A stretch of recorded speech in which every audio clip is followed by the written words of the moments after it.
नाशाय शेषाय गुणराशये हृद्याय शुद्धविद्याय मध्वाय च नमो नमः। नारायणाय परिपूर्णगुणार्णवाय विश्वोदय स्थितिलयो नियतिप्रदाय ज्ञानप्रदाय विबुधासुरसौख्यदुःख सत्कारणाय वितताय नमो नमस्ते। ಶ್ರೀಗುರುಭ್ಯೋ ನಮಃ. ಹರಿ ಓಂ. ಇಂದಿನ ಪಾಠದಲ್ಲಿ ನಾವು ನೋಡಿದಂತೆ ರುಕ್ಮಿಣೀ ದೇವಿಯ ಸ್ವಯಂವರಕ್ಕೆ ಅಂತ ಸಿದ್ಧತೆ ಆಗ್ತಾ ಇರುತ್ತೆ. ಅಲ್ಲಿ ಎಲ್ಲ ರಾಜ ಮಹಾರಾಜರುಗಳು ಕೂಡ ಸೇರಿಕೊಂಡು ದುಷ್ಟರಾಜರು ಸಭೆಯನ್ನ ಮಾಡ್ತಾ ಇರ್ತಾರೆ.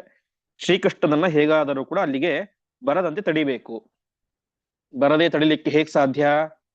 ಅವನನ್ನ ನಾವು ಫೇಸ್ ಮಾಡಿ ಸಾಧ್ಯ ಇಲ್ಲ ಬಾಣಗಳಿಂದಾಗಿ, ಯಾಕೆಂದ್ರೆ ಮಹಾಪರಾಕ್ರಮಶಾಲಿ.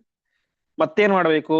ನಾವೆಲ್ಲರೂ ಕೂಡ ರಾಜ ಮಹಾರಾಜರು, ಹಾಗಾಗಿ ನಾವೆಲ್ಲರೂ ಕೂಡ ಒಳ್ಳೆ ಆಸನದ ಮೇಲೆ ಕುತ್ಕೊಂಡಿರ್ತೇವೆ. ಶ್ರೀಕೃಷ್ಣ ಬಂದಾಗ ಅವನಿಗೆ ಕುಳಿತುಕೊಳ್ಳಿಕ್ಕೆ ಆಸನ ಇಲ್ಲದೆ ಇರೋ ರೀತಿ ಮಾಡ್ಬೇಕು. ಅದರಿಂದ ಏನಾಗುತ್ತೆ, ಅವನಿಗೆ ಭಾರಿ ಗರ್ವ ಜಾಸ್ತಿ ಮತ್ತು ಅಭಿಮಾನ ಜಾಸ್ತಿ. ಅವನು ನೆಲದ ಮೇಲಂತೂ ಕೊಡೋದಿಲ್ಲ. ಸೊ ಅವ್ನು ವಾಪಸ್ ಹೋಗ್ಬಿಡ್ತಾನೆ. ಅವ್ನು ಹೋದ್ಮೇಲೆ ನಾವು ಆರಾಮಾಗಿ ನಮ್ಮ ಪಾಡಿಗೆ ನಾವು ನಮ್ಮ ಸ್ವಯಂವರನ್ನ ಮಾಡ್ಕೊಳ್ಬೋದು ಅಂತ ಚಿಂತನೆ ಮಾಡ್ತಾರೆ. ಆವಾಗ ಅಲ್ಲಿಗೆ ಒಬ್ಬ ದೇವ ದೂತ, ಇಂದ್ರನ ದೂತ ಬರ್ತಾನೆ. ಅವನು ಇಂದ್ರನ ಸಂದೇಶವನ್ನ ಅವ್ರ ಮುಂದೆ ತಿಳಿಸ್ತಾನೆ. ಇಂದ್ರ ಹೇಳಿದ್ದಾನೆ, ನೀವೆಲ್ಲರೂ ಕೂಡ ಸೇರಿಕೊಂಡು ಏನ್ ಮಾಡಬೇಕು, ಅವನಿಗೆ ಅಭಿಷೇಕವನ್ನು ಮಾಡಬೇಕು. ಮಾಡದೇ ಹೋದರೆ ಏನಾಗುತ್ತೆ, ನಾನು ನನ್ನ ವಜ್ರಾಯುಧವನ್ನ ನಿಮ್ಮ ಮೇಲೆ ಎಸಿತೇನೆ ಅಂತ ಇಂದ್ರ ತನ್ನ ದೂತನ ಕೈಯಲ್ಲಿ ಒಂದು ಸಂದೇಶವನ್ನು ಕಳಿಸಿರ್ತಾನೆ. ಆ ದೂತ ಯಥಾವತ್ತಾಗಿ ಬಂದು ಎಲ್ಲ ರಾಜನ ಮುಂದೆ ತನ್ನ ಇಂದ್ರ ಹೇಳಿದಂತಹ ಸಂದೇಶವನ್ನು ತಿಳಿಸ್ತೇವೆ ಎಂಬುದಾಗಿ ಇಲ್ಲಿ ತನಕ ಆಗಿತ್ತು. ಒಟ್ಟು 35 ಶ್ಲೋಕ ಚಿಂತನೆ ಆಗಿತ್ತು. ಇಂದು 36ನೇ ಶ್ಲೋಕದಿಂದಾಗಿ ಪ್ರಾರಂಭ. ತದೀರಿತಂ ನಿಶಮ್ಯತೆ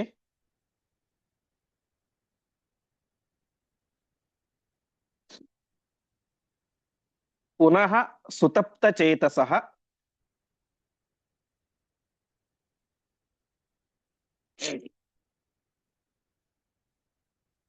ಬಭೂವು ರುಚಿರೇ ವಚಃ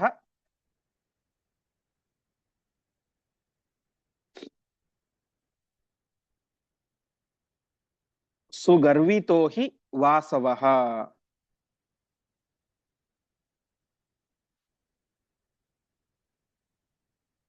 ಪುರಾ ಬಿಭೇತಿ ನಃ ಸದಾ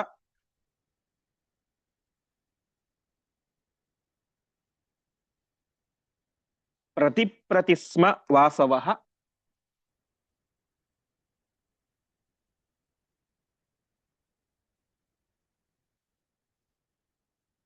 ಉತಾದ್ಯ ಕೃಷ್ಣ ಸಂಶ್ರಯಾತ್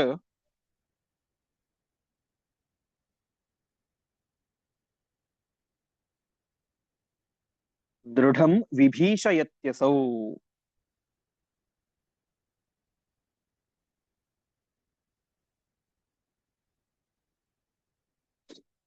ಪದಚ್ಛೇದ.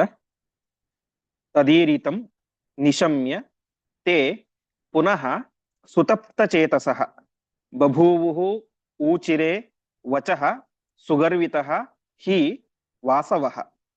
ಪುರಾ ಬಿಭೇತಿ ನಃ ಸದಾ ಪ್ರತಿ ಸ್ಮ ವಾಸವಃ. ಉತ ಅದ್ಯ ಕೃಷ್ಣ ಸಂಶ್ರಯಾತ್ ದೃಢಂ ವಿಭೀಷಯತಿ ಅಸೌ. ತದೀರಿತಂ ನಿಶಮ್ಯ. ಏರಿತ ಅಂದ್ರೆ ಹೇಳಿದ್ದನ್ನ, ಆ ದೂತ ಹೇಳಿದ್ದನ್ನ ಪ್ರತಿಯೊಬ್ಬರು ಕೂಡ ಕೇಳಿದ್ರು. ಕೇಳಿ ಅವರಿಗೆ ಮತ್ತೇನಾಯ್ತು, ಸುತಪ್ತ ಚೇತಸಃ, ಮನಸ್ಸಿಗೆ ಮತ್ತೆ ತುಂಬಾ ನೋವಾಯ್ತು, ಬೇಸರ ಆಯ್ತು. ಕೃಷ್ಣ ಬಂದಿದ್ದ, ಅದು ಒಂದು ಬೇಸರ ಇತ್ತು. ಅದಾದ್ಮೇಲೆ ಅದು ಕಳೀತಾ ಹೋಯ್ತು. ನಾವೆಲ್ಲರೂ ಕೂಡ ಸೇರಿಕೊಂಡು ಕೃಷ್ಣನನ್ನ ಹೊರಗಡೆ ಕಳಿಸ್ಬೋಣ ಆಸನ ಕೊಡದೆ ಅಂತೇನೋ ಒಂದು ಲೆವೆಲಿಗೆ ಬಂದಿದ್ರು. ಕೃಷ್ಣನ ಹೆದರಿಕೆ ಇಲ್ಲ ಅನ್ನುವಂತ ಒಂದು ಲೆವೆಲಿಗೆ. ಈಗ ಮತ್ತೆ ಹೆದರಿಕೆ ಶುರುವಾಯಿತು. ಇಂದ್ರಾಯುಧವನ್ನ ನಿಮ್ಮ ಮೇಲ್ಗಡೆ ಬಿಸಾಕ್ತೇನೆ ಅಂತ ಇಂದ್ರ ಹೇಳಿ ಕಳಿಸಿದ್ದಾನೆ. ಹಾಗಾಗಿ ತುಂಬಾ ಬೇಸರ ಆಯ್ತು. ಪ್ರತಿಯೊಬ್ಬರು ಕೂಡ ಮಾತಾಡ್ಕೊಳ್ತಾ ಇದ್ದಾರೆ. ಬಭೂವುಹು ಊಚಿರೆ ವಚಃ, ಅವರೆಲ್ಲರೂ ಕೂಡ ವಚಃ ಊಚಿರೆ, ಒಂದು ಮಾತನ್ನ ಹೇಳಿದರು. ಏನಂತ? ವಾಸವೋಹಿ ಸುಗರ್ವಿತಃ, ವಾಸವನಿಗೆ, ಇಂದ್ರನಿಗೆ ತುಂಬಾ ಅಹಂಕಾರ ಬಂದ್ಬಿಟ್ಟಿದೆ ಅಂತ. ಎಲ್ಲರಿಗೂ ರಾಜನಾದಂತಹ ಇಂದ್ರನಿಗೆ ಹೇಳ್ತಾ ಇದ್ದಾರೆ, ಭಾರಿ ಅಹಂಕಾರ ಬಂದ್ಬಿಟ್ಟಿದೆ ದೇವೇಂದ್ರನಿಗೆ ಅಂತ. ಯಾಕೆ ಅಂತಂದ್ರೆ ಅವನು ಹಿಂದೆ ಪ್ರತಿಯೊಬ್ಬರಿಗೂ ಕೂಡ ಆ ಇಂದ್ರ ಬಿಭೇತಿ, ಹೆದರ್ತಾ ಇದ್ದ. ನಮ್ಮನ್ನು ನೋಡಿದ್ರೆ ಹೆದರಿ ಓಡಿ ಹೋಗ್ತಾ ಇದ್ದ. ಹೀಗೆ ಪ್ರತಿಯೊಬ್ಬರಿಗೂ ಇಂದ್ರ ಹೆದರ್ತಾ ಇದ್ದ. ಇವಾಗ ನೋಡಿದ್ರೆ ಕೃಷ್ಣ ಸಂಶಯಾತ್ ಅದ್ಯ, ಇವತ್ತು ಅವನಿಗೇನಾಗಿದೆ, ಕೃಷ್ಣ ಸಂಶಯ, ಶ್ರೀಕೃಷ್ಣನ ಸಹಕಾರ ಇದೆ. ಅದರಿಂದ ಅವನ್ ಏನ್ ಮಾಡ್ತಾ ಇದ್ದಾನೆ, ದೃಢಂ ವಿಭೀಷಯತಿ, ನಮ್ಮನ್ನೇ ಹೆದರ್ಸ್ತಾ ಇದ್ದಾನೆ ಅಂತ. ಅಂದ್ರೆ ಹಿಂದೆ ನಮ್ಮ ನೋಡಿ ಹೆದರ್ತಾ ಇದ್ದ ಆ ಇಂದ್ರ, ಅದು ಏನು, ನಾವು ಗುಂಪುಗಾಗಿ ಹೋಗಿದರೆ ಹೆದರೋದು ಅಲ್ಲ, ಪ್ರತಿಯೊಬ್ಬರು ಇಂಡಿಪೆಂಡೆಂಟ್ ಆಗಿ ಪ್ರತಿಯೊಬ್ಬರಿಗೂ ಹೆದರ್ತಾ ಇದ್ದ ಇಂದ್ರ. ಅಂತಹದ್ರಲ್ಲಿ ಇವತ್ತು ನಮ್ಮನ್ನೇ ಹೆದರ್ಸ್ತಾ ಇದ್ದಾನೆ. ಅದಕ್ಕೆ ಕಾರಣ ಏನು, ಶ್ರೀಕೃಷ್ಣನ ಸಹಕಾರ. ಹೀಗೆ ಇಂದ್ರ ಭಾರಿ ಕೊಬ್ಬಿ ಬಿಟ್ಟಿದ್ದಾನೆ ಅಂತ ಆ ಎಲ್ಲ ರಾಜ ಮಹಾರಾಜರುಗಳು ಕೂಡ ಮಾತನಾಡಿಕೊಳ್ತಾ ಇದ್ದಾರೆ. ಯಾಕೆ, ಹಿಂದೆ ನಾವು ಕೇಳಿದಂತೆ ನಮ್ಮ ಮೇಲೆ ಇಂದ್ರಾಯುಧನ ಎಸಿತೇನೆ ಅಂತ ಹೆದರಿಸ್ತಾ ಇದ್ದಾನೆ. ಇಂತಹ ಇಂದ್ರನಿಗೆ ಭಾರಿ ಅಹಂಕಾರ ಬಂದಿದೆ ಅಂತ ಎಲ್ಲರೂ ಕೂಡ ಮಾತನಾಡಿಕೊಳ್ತಾ ಇದ್ದಾರೆ. ಮುಂದೆ ಅದೃಶ್ಯ ಏವ ದೇವರಾಟ್,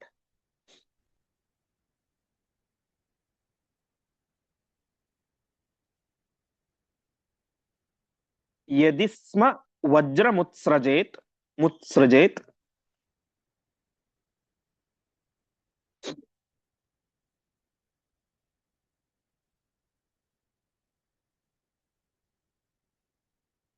ಭವೇಮ ಪೀಡಿತಾಃ ವಯಂ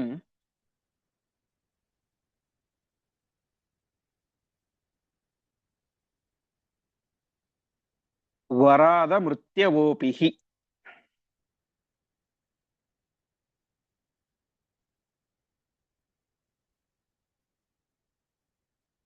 ಪುರಾ ದಿವಿ ಸ್ಥಿತಸ್ಯ ಚ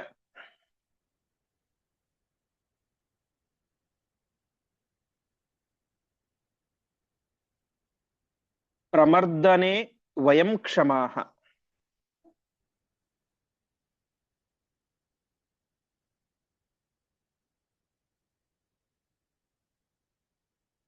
ಉತಾದ್ಯ ಯದ್ಯಮುಂ ವಯಂ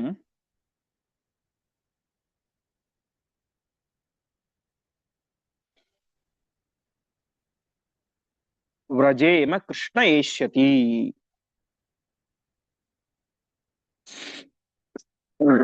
ಕೃಷ್ಣ ಪದಚ್ಛೇದ. ಅದೃಶ್ಯ ಏವ ದೇವರಾಟ್ ಯದಿ ಸ್ಮ ವಜ್ರಂ ಉತ್ಸೃಜೇತ್ ಭವೇಮ ಪೀಡಿತಾಃ ವಯಂ ವರಾತ್ ಅಮೃತ್ಯವಃ ಅಪಿ ಹಿ. ಪುರಾ ದಿವಿ ಸ್ಥಿತಸ್ಯ ಚ ಪ್ರಮರ್ದನೆ ವಯಂ ಶಮಾಃ. ಉತ ಅದ್ಯ ಯದಿ ಅಮುಂ ವಯಂ ವ್ರಜೇಮ ಕೃಷ್ಣಃ ಏಷ್ಯತಿ. ಅವರೆಲ್ಲರೂ ಕೂಡ ಮಾತಾಡ್ಕೊಳ್ತಾ ಇದ್ದಾರೆ. ಕೃಷ್ಣ ಅಂದ್ರೆ ಇಂದ್ರ ಅದೃಶ್ಯ ಏವ ದೇವರಾಟ್, ಅವನೊಬ್ಬ ದೇವರಾಟ್, ದೇವತೆಗಳ ರಾಜ. ಅವನು ಅದೃಶ್ಯ ಏವ, ನಮಗೆ ಕಣ್ಣಿಗೆ ಕಾಣಿಸದೇ ಇರುವ ರೀತಿಯಲ್ಲಿ ಅದೃಶ್ಯನಾಗಿದ್ದುಕೊಂಡು ನಮ್ಮ ಮೇಲೆ ವಜ್ರಾಯುಧವನ್ನ ಪ್ರಯೋಗ ಮಾಡಿದರೂ ಕೂಡ ಏನಾಗುತ್ತೆ, ನಮಗೆ ನೋವಾಗೋದು ನಿಶ್ಚಿತ. ಯದಿ ವಜ್ರ ಮುತ್ಸೃಜೇತ್, ವಜ್ರಾಯುಧವನ್ನು ಪ್ರಯೋಗ ಮಾಡಿದರೆ ನಮಗೇನಾಗುತ್ತೆ, ಪೀಡಿತಾಹ ವಯಂ ಭವೇಮ, ನಮಗೆ ಪೀಡೆ ಆಗೇ ಆಗುತ್ತೆ, ನೋವಾಗೇ ಆಗುತ್ತೆ, ಸಾಯಲ್ಲ. ಯಾಕೆ, ವರಾದ್ ಅಮೃತ್ಯವ, ಹಿಂದೆ ನಾವು ಕೇಳಿದಂತೆ ಅನೇಕರಿಗೆ ಬ್ರಹ್ಮದೇವರ ವರ, ರುದ್ರದೇವರ ವರ, ಹೀಗೆ ಅನೇಕ ದೇವತೆಗಳ ವರ ಇರುತ್ತೆ, ಅಬದ್ಧರಾಗಿರ್ತಾರೆ. ಹಾಗಾಗಿ ನಮಗೆ ಸಾವಂತರು ಇಲ್ಲ, ಅದರ ಬಗ್ಗೆ ತಲೆನೋವಿಲ್ಲ. ಆದರೆ ವಜ್ರಾಯುಧ ಶ್ರೇಷ್ಠವಾದಂತ ಆಯುಧ, ಬಲಿಷ್ಠವಾದಂತ ಆಯುಧ. ಆ ಆಯುಧವನ್ನು ನಮ್ಮ ಮೇಲೆ ಪ್ರಯೋಗ ಮಾಡಿದ್ರೆ ಏನಾಗುತ್ತೆ, ಸಾಯಲ್ಲ, ಬಟ್ ಏನಾಗುತ್ತೆ, ಭವೇಮ ಪೀಡಿತಾಹ ವಯಂ, ನಮಗೆ ಭಾರಿ ಪ್ರಮಾಣದ ನೋವಾಗುತ್ತೆ. ಹಿಂದೆ ಆಗಿದ್ರೆ ನಾವು ಇಂದ್ರನನ್ನ ಸೋಲಿಸ್ಬೋದಾಗಿತ್ತು. ಪುರಾ ದಿವಿಸ್ಥಿತಸ್ಯ ಚ ಪ್ರಮರ್ದನೆ ವಯಂ ಕ್ಷಮಾಹ. ದಿವಿಸ್ಥಿತ, ದಿವಿ ಅಂತಂದ್ರೆ ಸ್ವರ್ಗಲೋಕ. ಸ್ವರ್ಗಲೋಕದಲ್ಲಿ ಇಂದ್ರ ಇದ್ದಾಗ ನಾವು ಅವನನ್ನ ಪ್ರಮರ್ದನೆ, ಅವನನ್ನ ಸೋಲಿಸಲಿಕ್ಕೆ ನಾವು ಕ್ಷಮಾಹ ಅಂದ್ರೆ ಸಮರ್ಥರಾಗಿದ್ವಿ ಅಂದ್ರ. ಇಂದ್ರನನ್ನ ಸೋಲಿಸುವಂತಹ ಕೆಪಾಸಿಟಿ ನಮಗಿತ್ತವಾಗ. ಆದರೆ ಉತ ಅದ್ಯ ಯದ್ಯಮುಂ ವಯಂ, ಉತ ಅದ್ಯ, ಒಂದು ವೇಳೆ ಇವತ್ತು ನಾವೇನಾದ್ರೂ ಅವನನ್ನ ಯುದ್ಧಕ್ಕೆ ಅಂತ ಹೊರಟ್ರೆ ಏನಾಗುತ್ತೆ, ವ್ರಜೇಮ ಕೃಷ್ಣ ಏಷ್ಯತಿ, ಅಲ್ಲಿ ಎದುರಿಗೆ ಯಾರು ಬರ್ತಾರೆ, ಕೃಷ್ಣ ಬರ್ತಾನೆ. ಯಾಕೆಂದ್ರೆ ಕೃಷ್ಣನ ಸಹಕಾರ ಯಾರಿಗಿದೆ, ಇಂದ್ರನಿಗಿದೆ.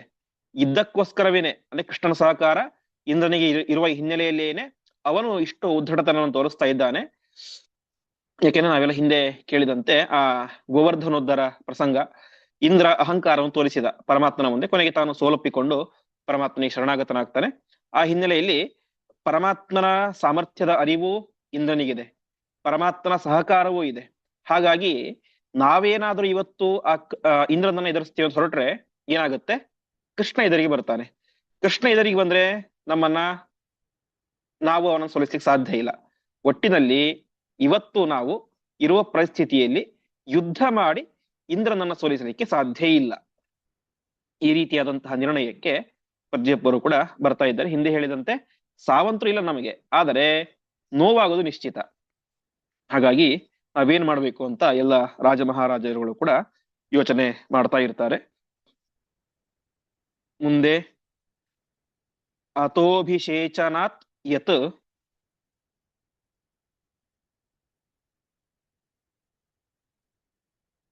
ಇಹ ಶಾರ್ಂಗಿಣಃ ಶಚೀಪತಿ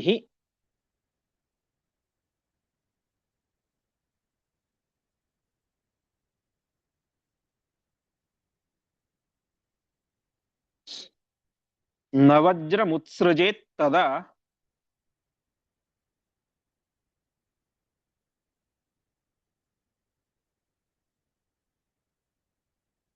ಅಭಿಷೇಚಯಾಮ ತಂ ವಯಂ.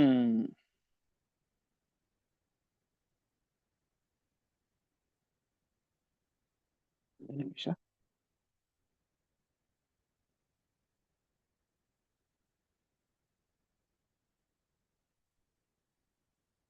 ಪದಚ್ಛೇದ. ಅತಃ ಅಭಿಷೇಚನಾತ್ ಯದಿ ಇಹ ಶಾರ್ಂಗಿಣಃ ಶಚೀಪತಿ ನ ವಜ್ರಂ ಉತ್ಸೃಜೇತ್ ತದಾ ಅಭಿಷೇಚಯಾಮಃ ತಂ ವಯಂ. ಹಾಗಾಗಿ ನಮ್ಮ ಮುಂದೆ ಇರುವಂತಹ ಏಕೈಕ ಮಾರ್ಗ ಅಂತಂದ್ರೆ ಅದು ಕೃಷ್ಣನಿಗೆ ಅಭಿಷೇಕವನ್ನು ಮಾಡೋದೇನೆ. ಯಾಕೆ? ಅತೋಭಿಷೇಚನಾತ್, ನಾವು ಶಾರ್ಂಗಧಾರಿಯಾದಂತಹ ಪರಮಾತ್ಮನಿಗೆ ಅಭಿಷೇಕವನ್ನು ಮಾಡೋದ್ರಿಂದಾಗಿ ಏನಾಗುತ್ತೆ, ಶಚೀಪತಿ ನ ವಜ್ರ ಮುತ್ಸೃಜೇತ್, ಶಚೀಪತಿಯಾದಂತಹ ಇಂದ್ರ ನಮ್ಮ ಮೇಲೆ ವಜ್ರಾಯುಧವನ್ನು ಪ್ರಯೋಗ ಮಾಡೋದಿಲ್ಲ. ನಮ್ಮ ಮುಂದೆ ಇರುವಂತಹ ಏಕೈಕ ಮಾರ್ಗ ಇದೆ. ನಮ್ಮ ಮೇಲೆ ಇಂದ್ರ ವಜ್ರಾಯುಧವನ್ನು ಪ್ರಯೋಗ ಮಾಡಬಾರದು ಅಂತಂದ್ರೆ ನಾವೇನ್ ಮಾಡ್ಬೇಕು, ಕೃಷ್ಣನಿಗೆ ಅಭಿಷೇಕವನ್ನು ಮಾಡಬೇಕು. ಹಾಗಾಗಿ ಏನ್ ಮಾಡೋಣ, ತದಾ ಅಭಿಷೇಚಾಮಹ ತಂ ವಯಂ. ಹಾಗಾಗಿ ನಾವೆಲ್ಲರೂ ಕೂಡ ಸೇರಿಕೊಂಡು ಆ ಶ್ರೀಕೃಷ್ಣನಿಗೆ ಅಭಿಷೇಚಯಾಮಹ, ಅಭಿಷೇಕವನ್ನು ಮಾಡೋಣ. ಅಂದ್ರೆ ಸಿಂಹಾಸನದ ಮೇಲೆ ಕೂಡಿಸಿ ರಾಜನಂತೆ ಪಟ್ಟಾಭಿಷೇಕವನ್ನು ಮಾಡೋಣ ಎಂಬುದಾಗಿ ಎಲ್ಲರೂ ಕೂಡ ತೀರ್ಮಾನ ಮಾಡಿದರು. ಅದಕ್ಕೆ ಕಾರಣ ಏನು? ಇಂದ್ರ ಕಳಿಸಿದಂತಹ ಸಂದೇಶ. ಆ ಇಂದ್ರನ ಸಂದೇಶಕ್ಕೆ ಹೆದರಿ ಕೃಷ್ಣನಿಗೆ ಅಭಿಷೇಕ ಮಾಡದೆ ಹೋದ್ರೆ ವಜ್ರಾಯುಧವನ್ನ ನಿಮ್ಮ ಮೇಲೆ ಪ್ರಯೋಗ ಮಾಡ್ತೀನಿ ಅಂತ ಇಂದ್ರ ಸಂದೇಶವನ್ನು ಕಳಿಸಿದ್ದ. ಆ ಸಂದೇಶಕ್ಕೆ ಹೆದರಿ ಪ್ರತಿಯೊಬ್ಬರು ಕೂಡ ಈ ರೀತಿಯಾಗಿ ಅಭಿಷೇಕವನ್ನು ಮಾಡೋಣ ಅಂತ ತೀರ್ಮಾನವನ್ನ ಮಾಡ್ತಾರೆ. ಮುಂದೆ ಅತೋನ್ಯಥ ಧನುರ್ಯಥ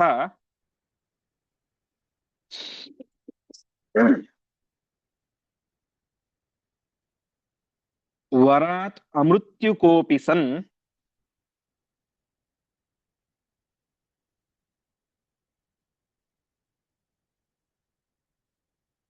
ಸುರೇಂದ್ರ ವಜ್ರತಾಡಿತಃ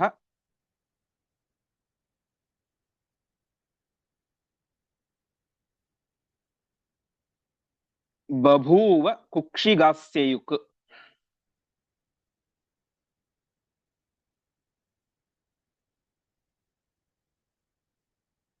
ತಥೈವ ಕೃಷ್ಣ ಸಂಶ್ರಯಾತ್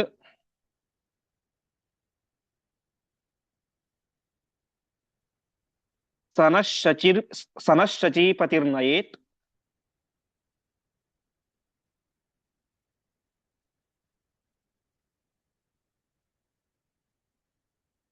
ಇತಿ ಸ್ಮ ನಿಶ್ಚಿತಾ ನೃಪಾನ್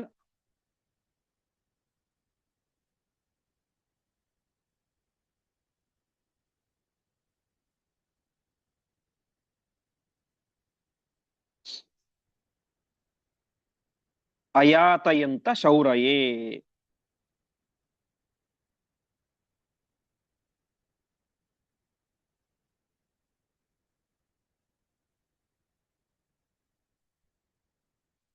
ಪದಚ್ಛೇದ. ಅತಃ ಅನ್ಯಥ ಧನುಃ ಯಥ ವರಾತ್ ಅಮೃತ್ಯುಕಃ ಅಪಿ ಸನ್ ಸುರೇಂದ್ರ ವಜ್ರತಾಡಿತಃ ಬಭೂವ ಕುಕ್ಷಿಗಾಸ್ಯಯುಕ್ ತಥಾ ಏವ ಕೃಷ್ಣ ಸಂಶಯಾತ್ ಸಹ ನಹ ಶಚೀಪತಿಃ ನಯೇತ್ ಇತಿ ಸ್ಮ ನಿಶ್ಚಿತಾಃ ನೃಪಾನ್ ಅಯಾತಯಂತ ಶೌರಯೇ. ಅದಕ್ಕೆ ಒಂದು ಇತಿಹಾಸವನ್ನ ಎಲ್ಲರೂ ಕೂಡ ನೆನಪಡ್ಕೊಳ್ತಾ ಇದ್ದಾರೆ. ಅನ್ಯಥ ಸಪೋಸ್ ನಾವು ಅಭಿಷೇಕವನ್ನು ಮಾಡದೇ ಹೋದ್ರೆ, ಅನ್ಯಥ ಅಂದ್ರೆ ಅಥವಾ ಅಂತ, ಅದನ್ನು ಮಾಡದೇ ಹೋದ್ರೆ ಹಿಂದೆ ಒಂದು ಪ್ರಸಂಗ ಆಗಿತ್ತು. ಏನಂತ? ಧನುಹು ಯತ, ಧನು ಅಂತ ಒಬ್ಬ ರಾಕ್ಷಸ ಇದ್ದ. ಧನು ಅಂತಂದ್ರೆ ನಮಗೆ ಗೊತ್ತಾಗೋಲ್ಲ, ರಾಮಾಯಣವನ್ನು ನೋಡಿದಾಗ ಗೊತ್ತಾಗುತ್ತೆ. ಕಬಂಧ ಅಂತ ಒಬ್ಬ ಇದ್ದ. ನಾವು ಸೀತಾಪರಣ ಸಂದರ್ಭದಲ್ಲಿ ಕೇಳಿರ್ತೇವೆ, ಸೀತೆಯನ್ನು ಹುಡುಕಿಕೊಂಡು ಅಂತ ಹೊರಟಾಗ ಅಲ್ಲಿ ಒಬ್ಬ ಕಬಂಧ ಅಂತ ಇರ್ತಾನೆ. ಅವನ ತಲೆ ಒಳಗಡೆ ಹೋಗ್ಬಿಟ್ಟಿರುತ್ತೆ. ಯಾಕೆ ಹೋಗಿರುತ್ತೆ ಅಂತ ಅಲ್ಲಿ ಆಚಾರ್ಯ ಹೇಳ್ತಾರೆ,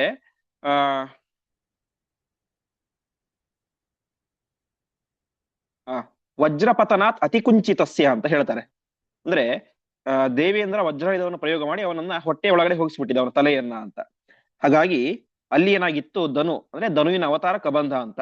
ಆ ಕಬಂಧ ಏನಾಗಿದ್ದ, ವರಾತ್ ಅಮೃತ್ಯುಕಃ, ಅವನಿಗೂ ಏನಾಗಿತ್ತು, ವರ ಇತ್ತು. ಅದರಿಂದ ಅವನೇನಾಗಿದ್ದ, ಅಮೃತ್ಯುಕಃ, ಅವನು ಕೂಡ ಮೃತ್ಯುವನ್ನ ಗೆದ್ದಿದ್ದ. ಅರ್ಥಾತ್ ಅವನಿಗೆ ಮರಣ ಇರಲಿಲ್ಲ. ಮರಣ ಇಲ್ಲದೆ ಹೋದರೂ ಕೂಡ ಅವನ ಮೇಲೆ ಇಂದ್ರ ವಜ್ರಾಯುಧವನ್ನು ಪ್ರಯೋಗ ಮಾಡಿದ. ಇಂದ್ರ ವಜ್ರಾಯುಧವನ್ನು ಪ್ರಯೋಗ ಮಾಡಿದಾಗ ಏನಾಯಿತು, ಸುರೇಂದ್ರ ವಜ್ರತಾಡಿತ, ದೇವೇಂದ್ರನ ವಜ್ರಾಯುಧದಿಂದಾಗಿ ಹೊಡೆಸಿಕೊಳ್ಳಲ್ಪಟ್ಟಂತಹ ಆ ಕಬಂಧ ಅವನೇನಾದ, ಕುಕ್ಷಿಗ ಆಸ್ಯಯುಕ್, ಆಸ್ಯ ಅಂದ್ರೆ ಮುಖ, ಅದೇನಾಯ್ತು ಕುಕ್ಷಿಗ ಆಯ್ತು. ಕುಕ್ಷಿದೆ ಹೊಟ್ಟೆ, ಅಂದ್ರೆ ಅವನ ಮುಖವೇ ಹೊಟ್ಟೆಯೊಳಗಡೆ ಹೋಗ್ಬಿಡ್ತು. ಆ ರೀತಿ ಆಯ್ತು. ತಾತ್ಪರ್ಯ ಇಷ್ಟು, ನಮಗೂ ಏನಿದೆ, ಅವಧ್ಯತ್ವ ವರ ಇದೆ, ನಮಗೆ ಮರಣ ಇಲ್ಲ. ಧನುವಿಗೂ ಕಬಂಧನಿಗೂ ಮರಣ ಇರ್ಲಿಲ್ಲ, ಅಮರಣ ವರ ಇತ್ತು. ಆದರೆ ದೇವೇಂದ್ರ ವಜ್ರಾಯುಧವನ್ನು ಪ್ರಯೋಗ ಮಾಡಿದಾಗ ಏನಾಯ್ತು, ಅವನ ತಲೆ ಏನೇ ಹೊಟ್ಟೆ ಒಳಗಡೆ ಹೋಗ್ಬಿಡ್ತು. ಹಾಗಾಗಿ ಇವತ್ತು ನಮಗೆ ಅವಧ್ಯತ್ವ ವರ ಇದ್ದರೂ ಕೂಡ ದೇವೇಂದ್ರ ಏನಾದರೂ ವಜ್ರಾಯುಧವನ್ನ ಪ್ರಯೋಗ ಮಾಡಿದರೆ ನಮ್ಮ ದೇಹದ ಯಾವುದೋ ಒಂದು ಅಂಗಾಂಗಕ್ಕೆ ದೊಡ್ಡ ಹಾನಿ ಆಗೋದಂತೂ ನಿಶ್ಚಿತ. ಯಾಕೆಂದ್ರೆ ಅದು ವಜ್ರಾಯುಧ, ಆಯುಧಗಳಲ್ಲಿ ಏನೇ ಅತ್ಯಂತ ಶ್ರೇಷ್ಠವಾದಂತಹ ಆಯುಧ ಅದು ಯಾವ ವಜ್ರಾಯುಧ. ವಿಶೇಷವಾಗಿ ಗೀತೆಯಲ್ಲೂ ಕೂಡ ಪರಮಾತ್ಮ ಹೇಳ್ತಾನೆ, ಆಯುಧಾನಾಂ ಅಹಂ ವಜ್ರಹ ಅಂತ.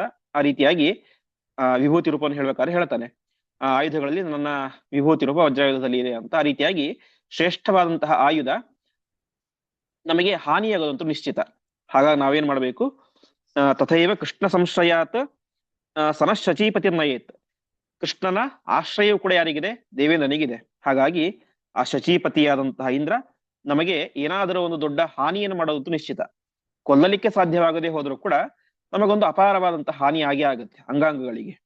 ಹಾಗಾಗಿ ಈ ರೀತಿಯಾಗಿ ಯೋಚನೆ ಮಾಡಿದಂತಹ ಎಲ್ಲ ರಾಜ ಮಹಾರಾಜರುಗಳು ಕೂಡ, ಅಂದ್ರೆ ಪ್ರಧಾನವಾಗಿ ಜರಾಸಂಧ ಮತ್ತು ಯಾವ ಶಿಶುಪಾಲ ಮುಂತಾದಂಥವ್ರು ಅವರೇನ್ ಮಾಡ್ತಾರೆ, ಈ ರೀತಿಯಾಗಿ ಯೋಚನೆಯನ್ನು ಮಾಡಿ ತಾವೇನ್ ಮಾಡ್ತಾರೆ, ನೃಪಾನ್ ಶೌರಯೇ ಅಯಾತಯಂತ, ಅಲ್ಲಿದ್ದಂತಹ ರಾಜ ಮಹಾರಾಜರುಗಳನ್ನ ಶೌರಯೇ ಅಯಾತಯಂತ, ಕೃಷ್ಣನ ಹತ್ತಿರ, ಶೌರಿ ಅಂತಂದ್ರೆ ಕೃಷ್ಣ, ಶೂರನ ಮೊಮ್ಮಗ ಅಂತ, ಅಂತಹ ಶ್ರೀಕೃಷ್ಣ ಪರಮಾತ್ಮನ ಹತ್ತಿರ ರಾಜರನ್ನ ಕಳಿಸಿದರು ಅಂತ.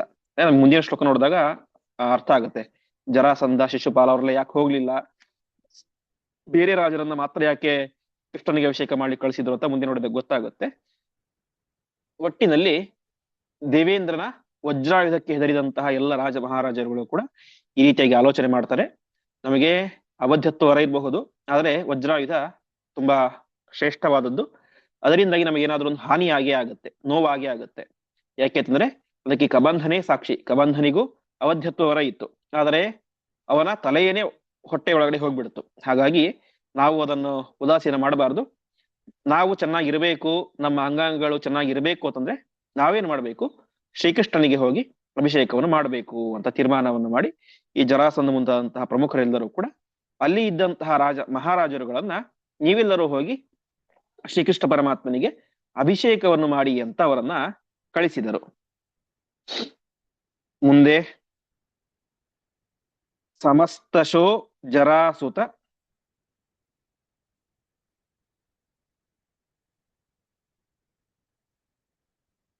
ಆದಿಭಿಃ ಕೃತೇಭಿಷೇಚನೆ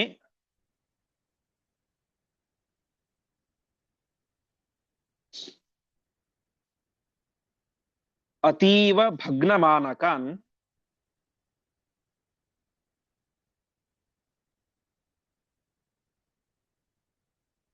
ನ ಚಾನುಯಾತಿ ಕಶ್ಚನ.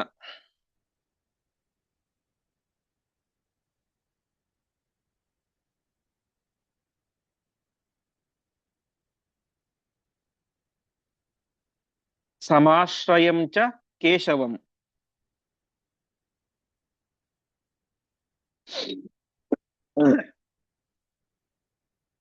ತದೈವ ಜೀವನಾರ್ಥಿನಃ.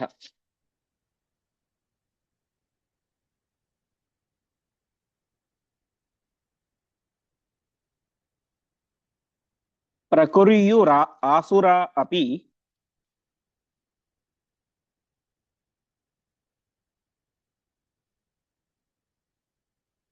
ಇತಿ ದೇವ ಕಾರ್ಯ ಸಂಕ್ಷಯಃ.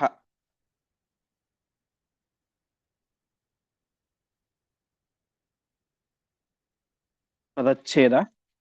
ಸಮಸ್ತಶಃ ಜರಾಸುತಾದಿಭಿಃ ಕೃತೆ ಅಭಿಷೇಚನೆ ಅತೀವ ಭಗ್ನಮಾನಕಾತ್ ನ ಚ ಅನುಯಾತಿ ಕಶ್ಚನ. ಭಗ್ನಮಾನಕಾನ್ ಅಂತ. ಸಮಾಶ್ರಯಂ ಚ ಕೇಶವಂ ತದಾ ಏವ ಜೀವನಾರ್ಥಿನಃ ಪ್ರಕುರ್ಯುಃ ಆಸುರಾಃ ಅಪಿ ಇತಿ ದೇವ ಕಾರ್ಯ ಸಂಕ್ಷಯಃ.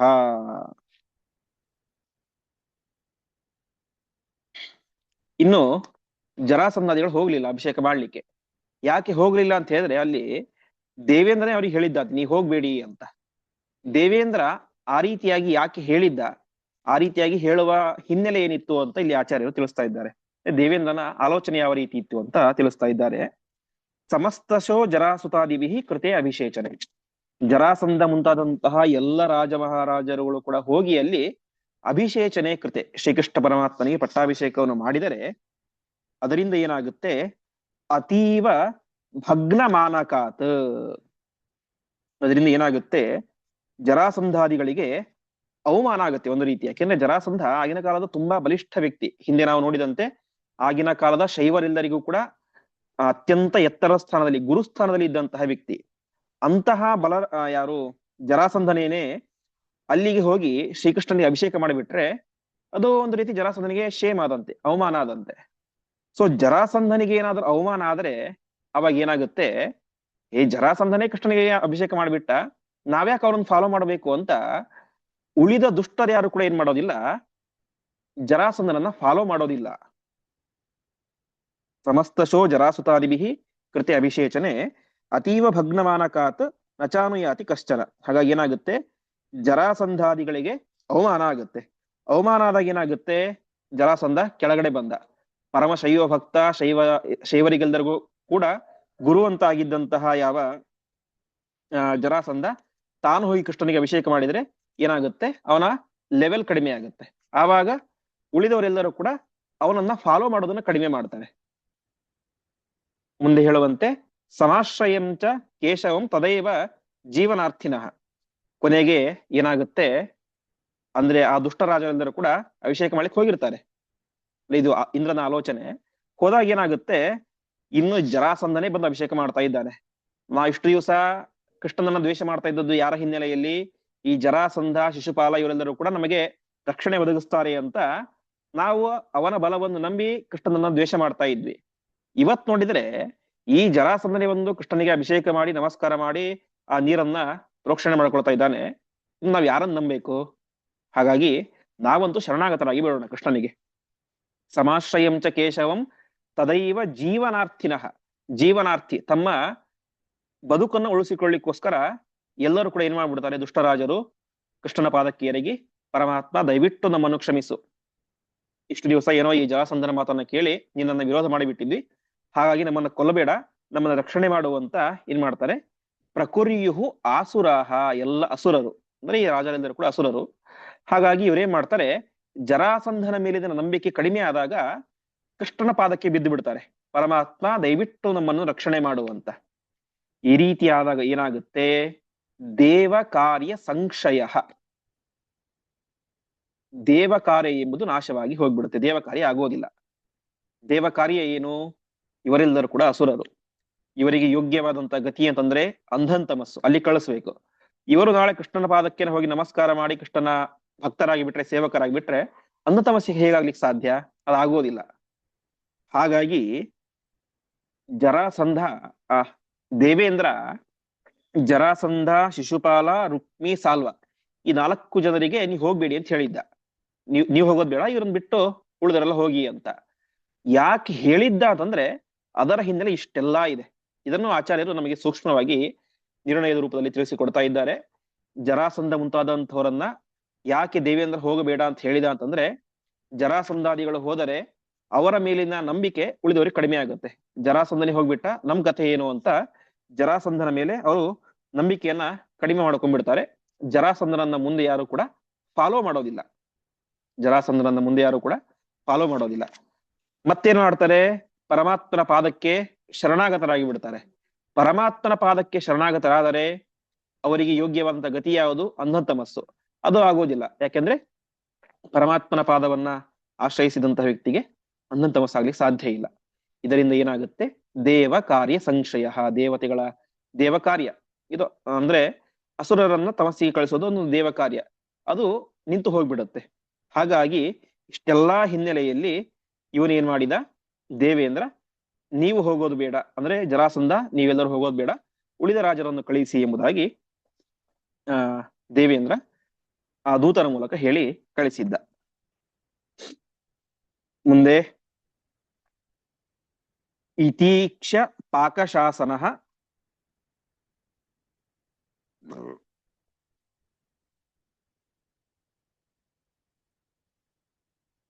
ಅವದತ್ ಜರಾಸುತಾದಿಕಾನ್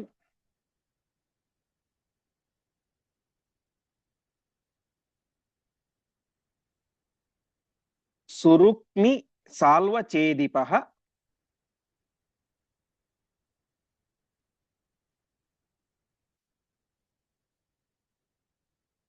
ನಯಾತು ಮಾಗಧೋ ಹರಿಂ.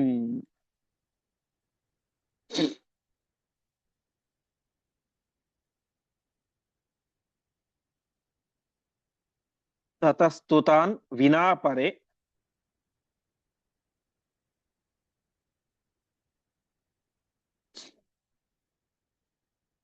ಅಧಿರಾಜ ರಾಜ ಇತ್ಯಮುಂ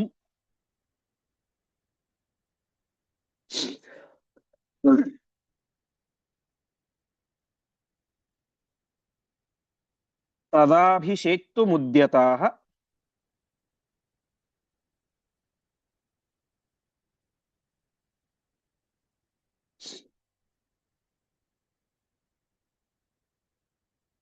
ನೃಪಾಃ ಸುರೇಶ ಶಾಸನಾತ್.